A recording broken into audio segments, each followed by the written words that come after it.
Et coucou mes belles âmes, bienvenue à vous mes artisans de paix. Je voulais vous partager un petit livre que j'avais lu il y a quelques années de Marie Andersen. Marie Andersen est une psychologue clinicienne et psychothérapeute, spécialiste des relations d'emprise justement.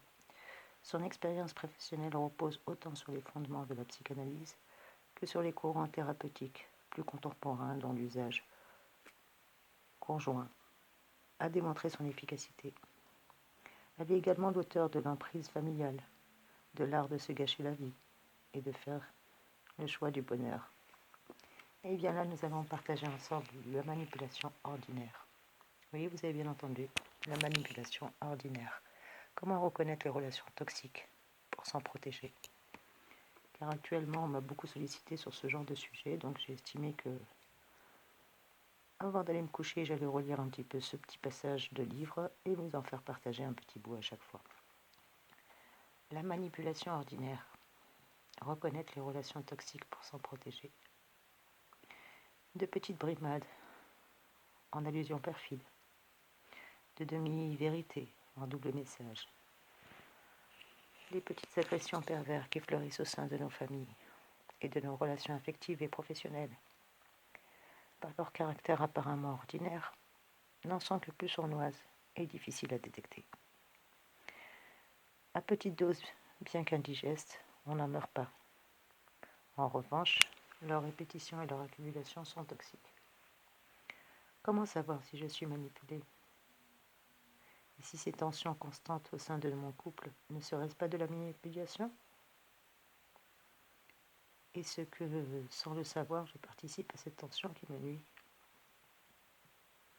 Et les échecs répétés de ma vie d'adulte seraient-ils liés à ce climat familial particulier qui a empoisonné mon enfance?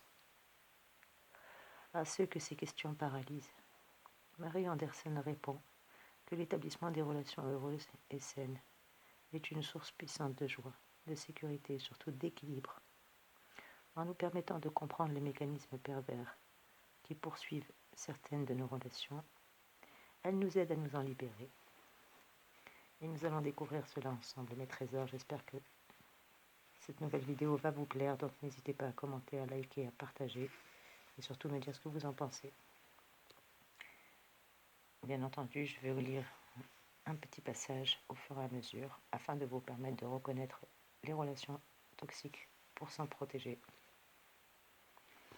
La manipulation est à la mode, qu'elle se décline en termes de harcèlement moral dans le cadre de l'entreprise ou de perversion narcissique dans certaines émissions dénonçant des drames conjugaux. Il semblerait que les manipulateurs sévissent de plus en plus. Qu'en est-il vraiment? La plupart du temps, les citations décrites traitent de pervers épouvantables, de harceleurs horribles ou d'escrocs notoires. Ce sont des histoires à faire si froid dans le dos que peu de gens s'y reconnaissent. Elles passent bien la rampe et c'est tellement sidérant qu'elles se rassurent aussi sec en pensant ne pas être concernées. Eh bien tant mieux. Néanmoins, sans minimiser la souffrance générée par ces situations extrêmes, qu'il faut à l'évidence continuer à dénoncer, je préfère me pencher sur des formes de manipulation plus quotidiennes et beaucoup plus fréquentes. Car celles-ci fleurissent au sein de nos familles, de nos relations affectives, de nos relations sociales et professionnelles. Et par leur caractère apparemment ordinaire, elles n'en sont que plus sournoises et surtout plus difficiles à détecter. Il s'agit d'un mécanisme de non-respect, un véritable travail de sape psychique, perpétré en toute discrétion, que ce soit consciemment ou non, et dont la violence larvée est bien plus destructrice qu'il n'y paraît. De légères brimades en allusions perfides, de demi-vérités en double message, ces petites agressions perverses agissent comme des poustillons de poison. À faible dose, bien qu'indigeste, on n'en meurt pas. On arrive même parfois à s'en accommoder, mais à quel prix? Par contre, leur répétition et leur accumulation sont indéniablement toxiques.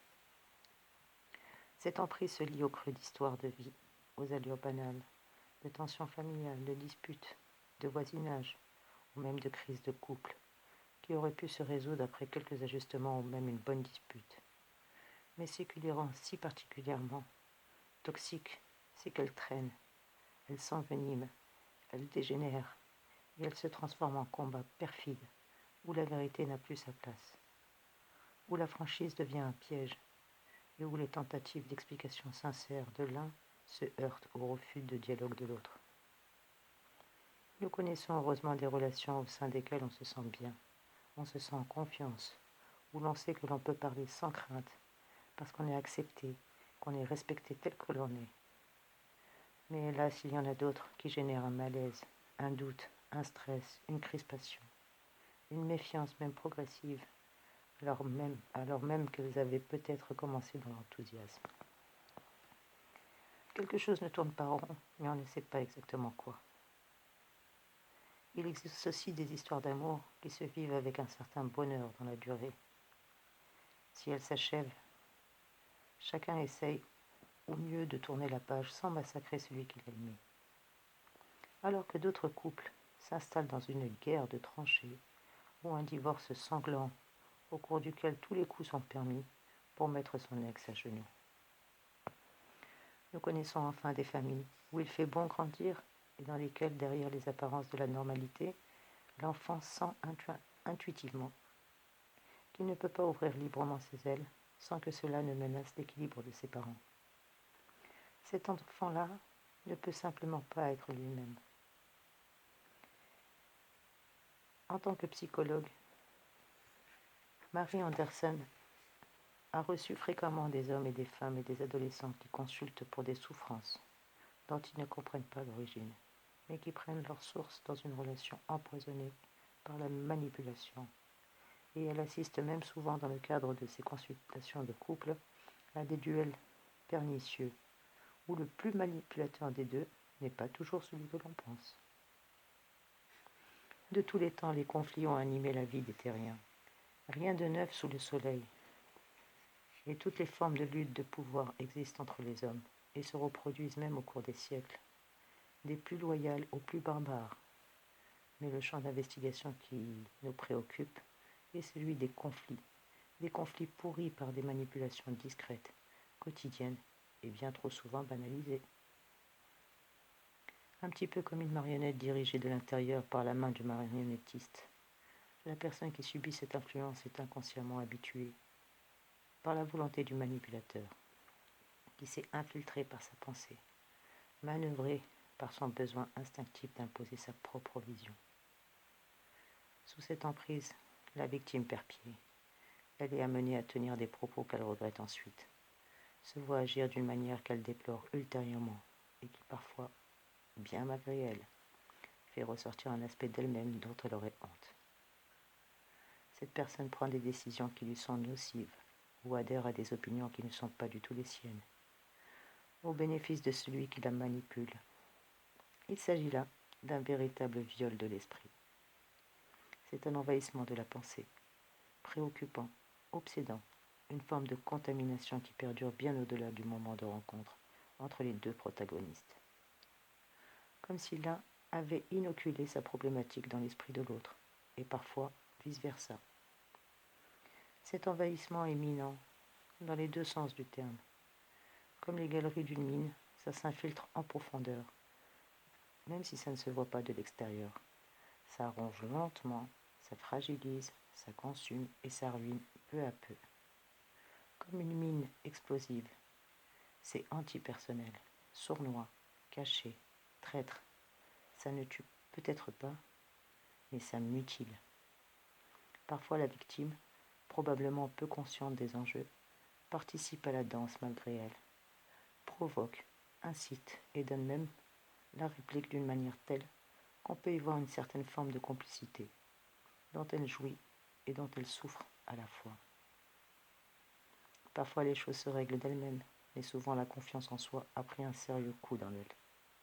L'impact sera d'autant plus dommageable qu'on n'a pas compris en profondeur ce qui s'était réellement passé. Le risque étant évidemment de recommencer ailleurs la même mésaventure. Alors si malheureusement l'épreuve s'éternise, ou plus grave encore, s'il s'agit d'un enfant qui a grandi avec des parents manipulateurs, qui aime malgré tout et dont il a envie, aujourd'hui dont il a besoin, de dépendance va se verrouiller de plus en plus, parce que la victime a peur des représailles qui répondraient à ses velléités d'indépendance.